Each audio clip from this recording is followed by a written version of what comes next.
Truco Gallo. Hola, sean bienvenidos a Truco Gallo, el podcast sobre actualidad política y económica de Argentina. Este es el episodio 161, tercera temporada, programa especial grabado día domingo, el día después del cierre de lista. Mi nombre es Daniel Tonietti, me acompaña Alfredo Cuchu Zayat. Cuchu, ¿cómo estás?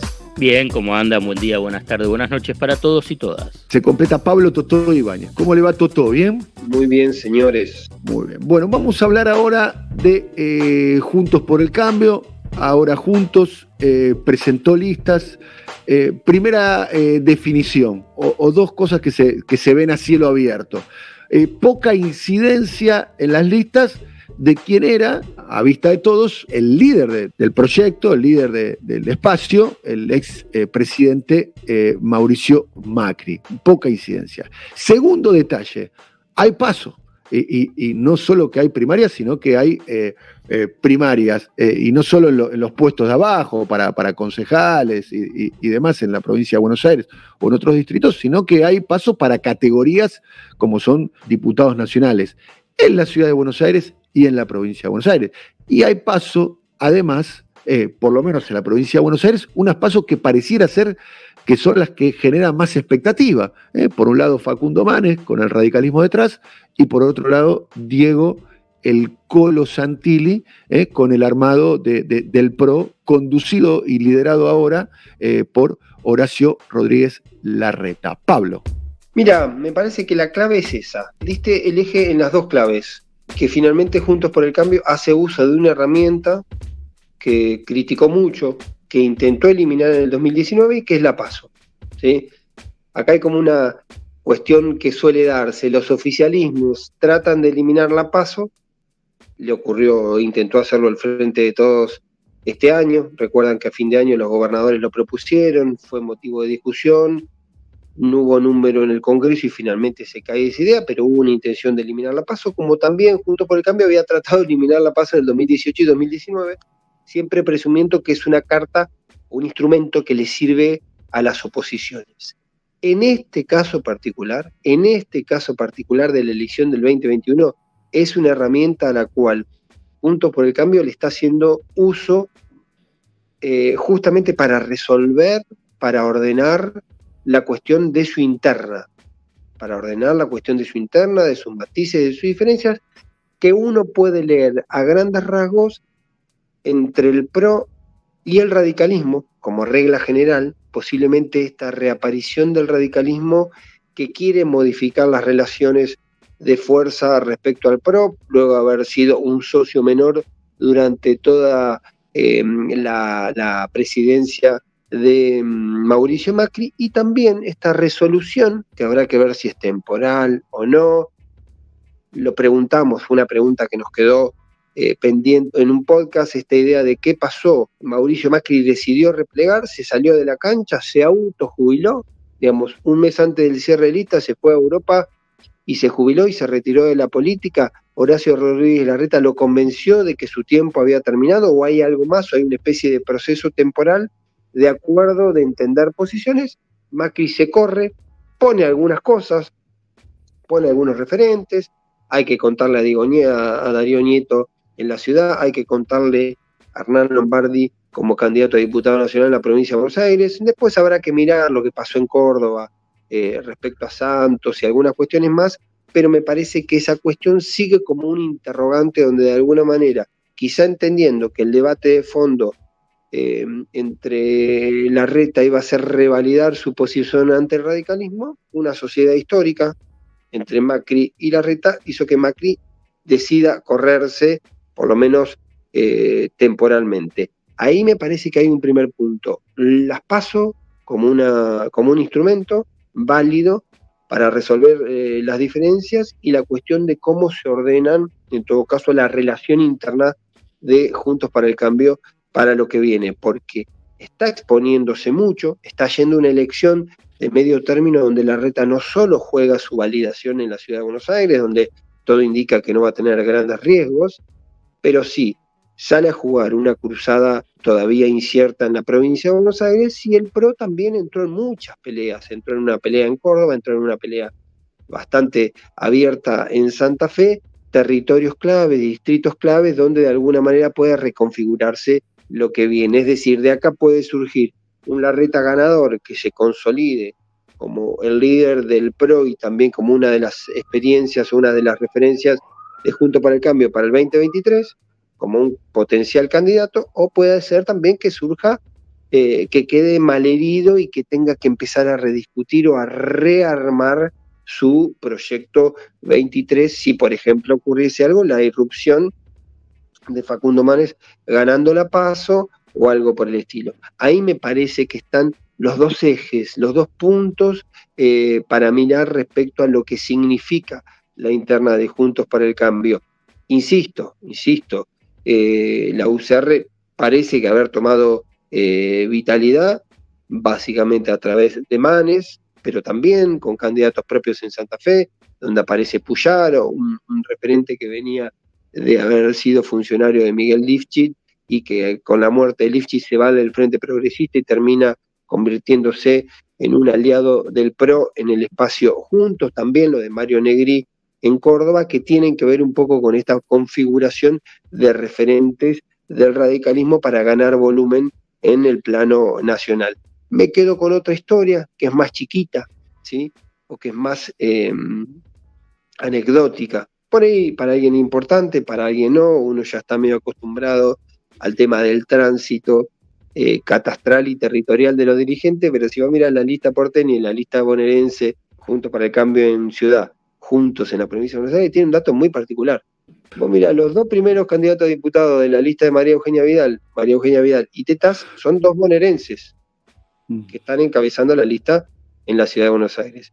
Y mirá la lista de Juntos en la provincia, están Santilli, que es vicejefe de gobierno porteño, Juan Manuel López, que es diputado nacional por la ciudad de Buenos Aires, y Graciela Ocaña en segundo lugar, que viene hace tiempo, aunque fue candidata por la ciudad de Buenos Aires, viene hace tiempo teniendo como su territorio político más la ciudad de Buenos Aires. Es decir, hay como roles invertidos en lo territorial, bastante paradójico, porque además cambian de distrito para ir a competir en otro distrito por cargos que podrían tener en su propio distrito. No sé si se entiende esto, digamos. Santilli se va de la ciudad a la provincia de Buenos Aires para ser diputado nacional, algo que podría ser siendo como candidato en la ciudad de Buenos Aires. No es que se va a ser candidato a gobernador como en su momento, por ejemplo, hizo María Eugenia Vidal. Lo digo como dato nada más de color en esta situación de los territorios, del AMBA, de lo ambeño. Otra característica que tienen es también en el Frente de Todos, es que son candidatos construidos en set de televisión, digamos, en la mayoría de los casos, más allá de la gestión en algunos casos, digamos, pero con una enorme presencia mediática, ¿no? El caso de Tetá, bueno, María Eugenia Vidal, ¿no? Tolosa Paz y Leandro Santoro, ¿no? Bueno, son más medios que territorio. Me parece, Daniel, que no hay forma en este tiempo de que un candidato no sea, entre otras cosas, mediático. Puede ser territorial, pero sin la pata mediática, sin tener la habilidad o la capacidad para sentarse frente a una cámara y establecer un debate y tratar de ser claro y bajar una línea, muy imposible que se... Pero quiero ir un poco más allá de eso, en el sentido de las candidaturas se definen, o podrían llegar a definirse, no lo vamos a afirmar, pero es una tesis que habría que profundizar. Las candidaturas se terminan definiendo en los medios de comunicación de la capital federal. En los como todo. No solo en las candidaturas. Digamos, en los medios de capital federal se termina resolviendo todo, porque en Capital Federal se termina resolviendo buena parte de toda la discusión. Por lo tanto, digo, la interna de Córdoba, que se suponía que tenía que ser una cosa ordenada en Juntos por el Cambio, donde apareció una figura muy fuerte que era Negri, se termina dinamitando porque un día viaja Macri, dice que el mejor candidato, que tiene que ser candidato Santos, que fue el ex secretario de turismo de él, y también dinamitó de alguna manera ese acuerdo. Me parece que hay un elemento que tiene que ver con la centralidad de la ciudad de Buenos Aires que va mucho más allá de los protagonismos mediáticos y demás. Me parece en ese punto que irradió eso, pero que en definitiva también en algunos elementos se termina logrando la localía de las definiciones. Por ejemplo, en Mendoza terminaron siendo Anabel Fernández Sagasti con un acuerdo con los intendentes, está Adolfo Cornejo, y también por el otro lado termina una fórmula, una lista que es potente, que es la de Cornejo y Cobos por Juntos, en una unidad bastante consolidada. Me parece que después va a haber que seguir también, más allá de la centralidad bonaerense, este tema de la franja amarilla, que es lo que ocurre en ese segmento que va de Mendoza, Córdoba. En su momento también San Luis terminó entrando en esa variable, Santa Fe y Entre Ríos. Me detengo, ya hablamos bastante de Santa Fe en el otro capítulo, me detengo también que puede ser muy interesante la lectura de la franja amarilla, lo que ocurra en Entre Ríos. Ahí va de candidato Rogelio Frigerio, ex ministro del Interior, ex ministro de Mauricio Macri, y enfrente aparece un candidato que es Enrique Cresto, que es ex intendente de Concordia, que es funcionario nacional en el dispositivo de Gabriel Catopodis, pero que llegó a ser candidato medio con el respaldo de todos, de Massa, de Alberto Fernández y de Máximo Kirchner, y ahí también se puede definir un poco esta idea, por lo menos de los equilibrios simbólicos, cómo termina ocurriendo en esto que vos decías, a ver si puede haber alguna sorpresa en alguna provincia. Hay que mirar qué pasa con Entre Ríos, donde en el último tiempo las legislativas, aunque ganan las ejecutivas, el peronismo viene perdiendo las intermedias, las ejecutivas. Tengo una pregunta porque lo leí y quiero confirmarlo, que en la lista de la ciudad de Buenos Aires, de Juntos por el Cambio, armada por Larreta, en el puesto 7 o 9 me parece, está Darío Nieto, el secretario. En el 9, en el puesto número 9 está Darío Nieto. O sea, sí, el secretario de Mauricio Macri, que tiene causas judiciales pesadas vinculados con el espionaje o todo el armado paraestatal vinculado con espionaje. Sí. Y tiene elevadas chances de entrar, ¿no?, a la legislatura, ¿no? En sí, absolutamente. Con 9, sí, 9 porque igual el legislador porteño no tiene fueros, ¿no? O sea, vos sabés que ese es un planteo que es una discusión para constitucionalistas. Lo puede reclamar, pero a priori no lo tiene. Digamos, ¿lo puede reclamar a dónde? ¿Lo puede reclamar en la legislatura de la ciudad?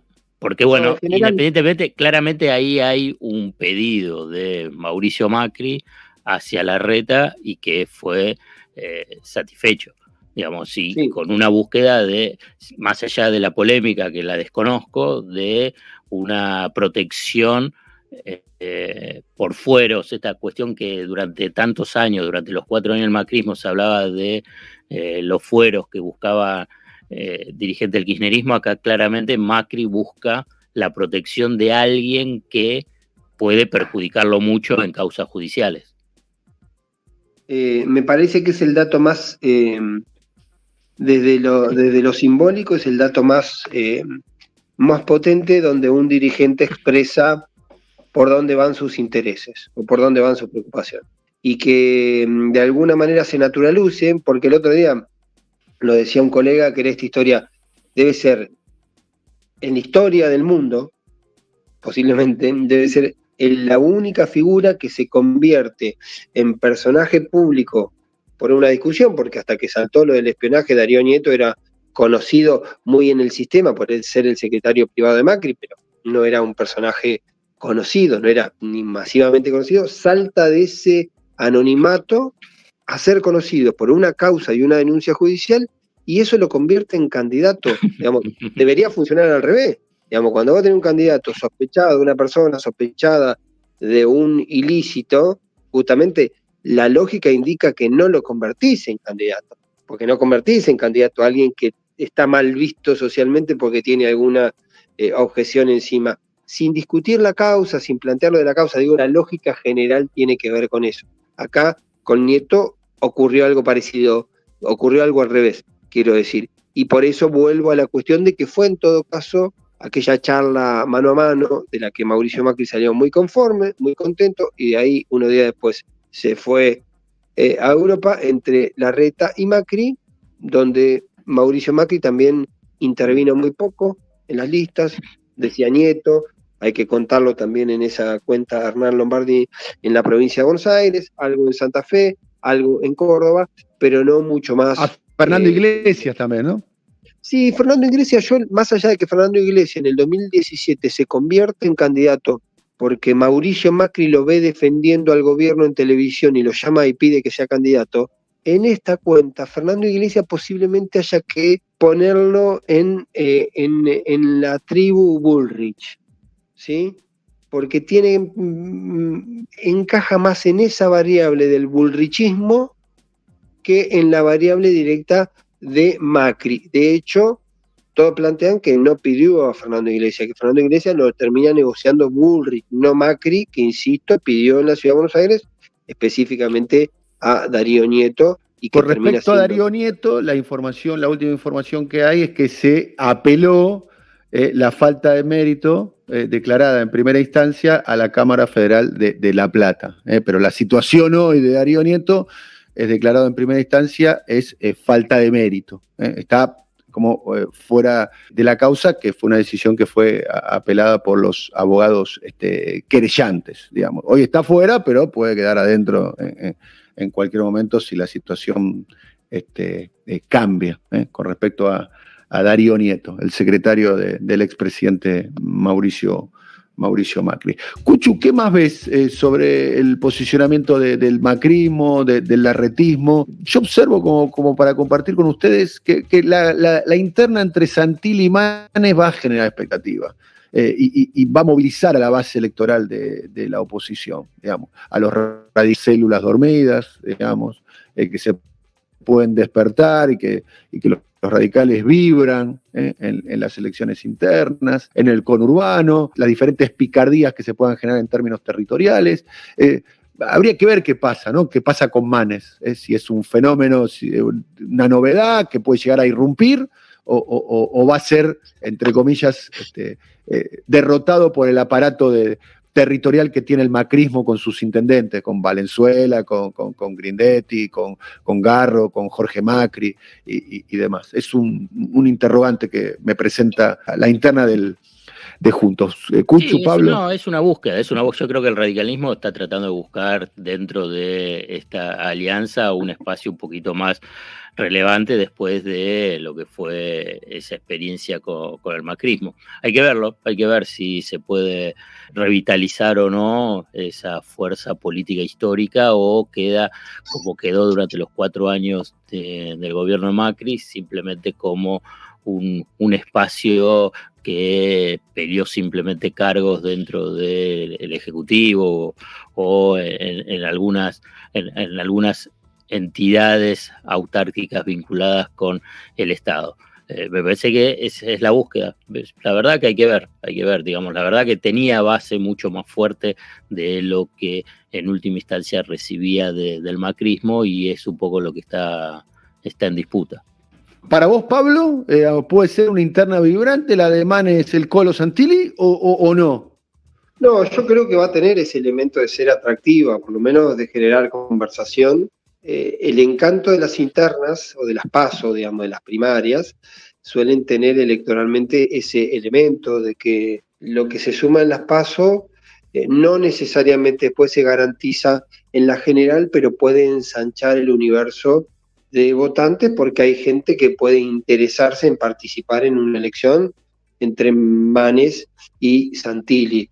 ¿Cuánto volumen es eso? Hay como un interrogante, yo lo vengo charlando con los consultores. La aparición de Manes mejoró los números de proyecciones de Juntos por el Cambio.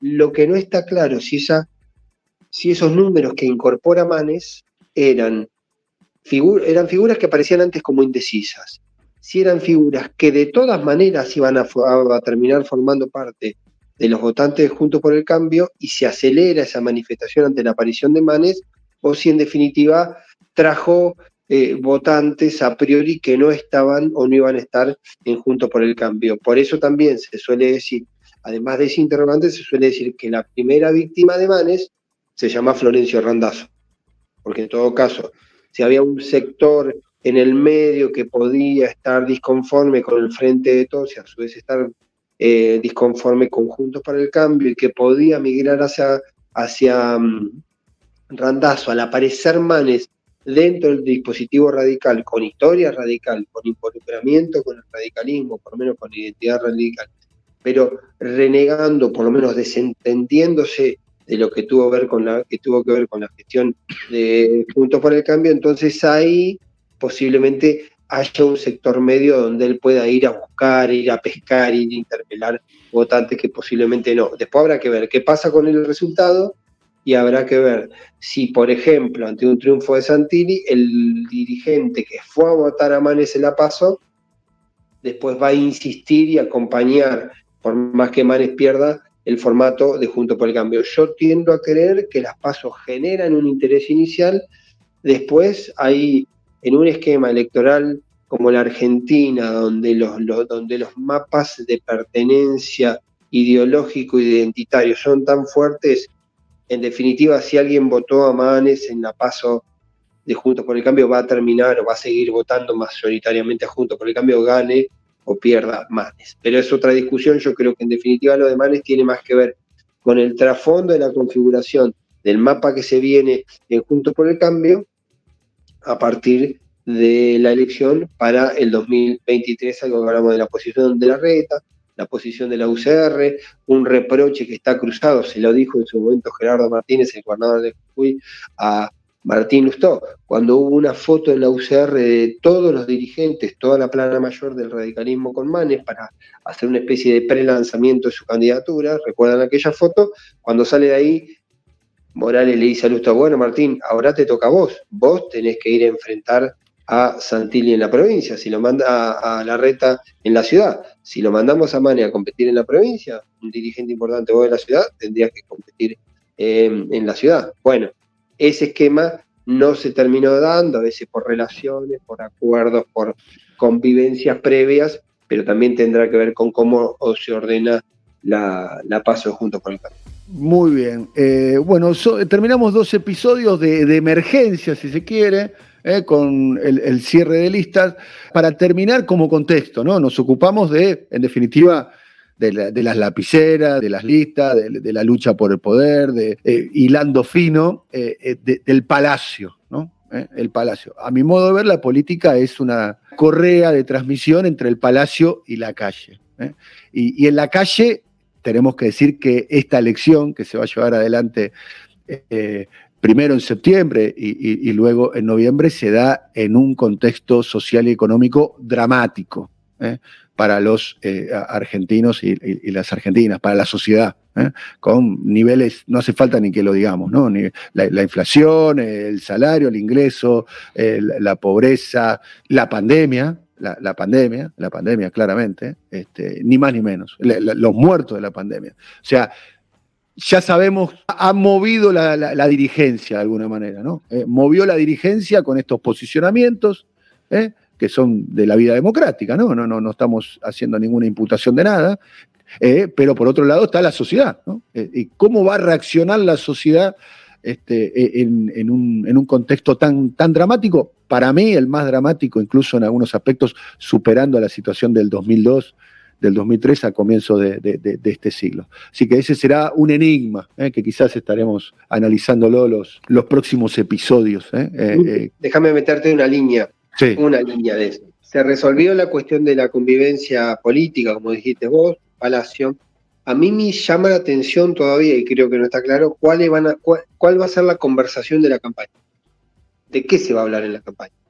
Porque hay temas obvios de la economía, de la pandemia, de si hay futuro o no hay futuro, de qué viene, de cómo viene. Ahora, me llama la atención cómo se va a hablar de esos temas, desde qué lugares. No tengo anticipos, tengo lecturas, pero me gustaría ver cómo se procesa eso, qué es lo que se discute de fondo. Porque ahora es cierto, se discutieron ni en Santa Fe, que nos llamaba tanto la atención de la PASO del Frente de Todos, ni en Hurlingham, ni en Lanús, como decías vos, ni en la interna de Cava, se están discutiendo espacios políticos, no se está discutiendo la calle. No se está discutiendo la calle, no se está discutiendo la inflación o la economía o los muertos de la pandemia, se está discutiendo otra cosa. Ahora, después de eso, en todos los espacios políticos, yo creo que lo anticipó, tiró una línea de la idea de futuro, que lo hablamos en su momento, el acto del sábado de Frente de Todos, pero a mí me interesa saber qué es lo que se termina discutiendo, en esta campaña totalmente atípica, porque el contexto genera la idea.